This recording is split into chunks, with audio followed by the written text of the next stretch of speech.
মা, আমি মিছিলে যাচ্ছি। আমি আর নিজেকে আটকিয়ে রাখতে পারলাম না। সরি আব্বুজান, তোমার কথার অমান্য করে বের হলাম।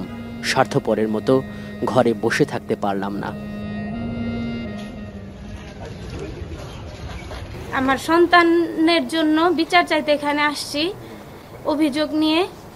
আমি এদেশের সংবিধান অনুযায়ী যতটুকু সর্বোচ্চ শাস্তি এই হুকুমদাতা থেকে পালনকারী, মানে যারা কমান্ডটা মেনে নিয়ে গুলি করছে তারা এবং যারা হুকুম দিছে তারা, এই প্রত্যেকের সাজাটা চাই।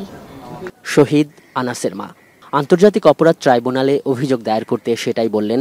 সম্পূর্ণ নিরস্ত্র অবস্থায় যারা টার্গেট শুট করে তার কিশোর সন্তানকে হত্যা করেছেন, তিনি সেই হত্যাকারী ও নির্দেশদাতার বিচার চান।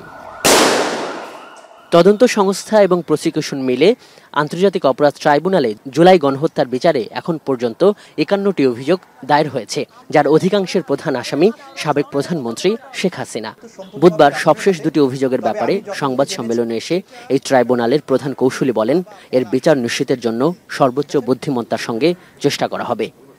যে অপরাধ বাংলাদেশের 56,000 বর্গমাইল জুড়ে সংঘটিত হয়েছিল, সেই অপরাধের যারা পারপিট্রেটর তাদেরকে আমরা আইন অনুযায়ী বিচারের মুখোমুখি করতে পারি, এই লক্ষ্য নিয়ে আমাদের কার্যধারা চলছে।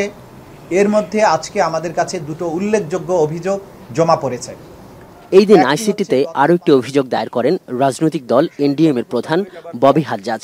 গণভবনে 19 জুলাইয়ের 14 দলের বৈঠকের সূত্র ধরে তার অভিযোগ, জুলাই গণহত্যার দায় শুধু আওয়ামী লীগের নয়, 14 দলেরও। শেখ হাসিনার সরকার গণমাধ্যমকে পরিষ্কারভাবে জানায় যে 14 দলের বৈঠকের মাধ্যমে তারা ওই ডিসিশনে আসেন যে ওনারা কারফিউ জারি করবেন এবং এই কারফিউতে ওনারা দেখা মাত্র গুলি করার অর্ডার জানান। সংবাদ সম্মেলনে আন্তর্জাতিক অপরাধ ট্রাইব্যুনালের বিচারক নিয়োগের প্রশ্নে চিফ প্রসিকিউটর জানান, প্রধান উপদেষ্টার জাতিসংঘ সফরের কারণে নিয়োগে বিলম্ব হয়েছে।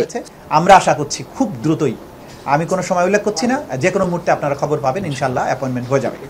সাংবাদিকদের প্রশ্নের উত্তরে তাজুল ইসলাম আরও জানান, বিদ্যমান আইনে কোনো রাজনৈতিক দলের বিরুদ্ধে গণহত্যার বিচার করতে কোনো বাধা নেই, তবে শাস্তি কি হবে তা নির্ধারণ করতে আইন সংশোধনের প্রয়োজন হতে পারে। আজহার লিমন, এখন, ঢাকা।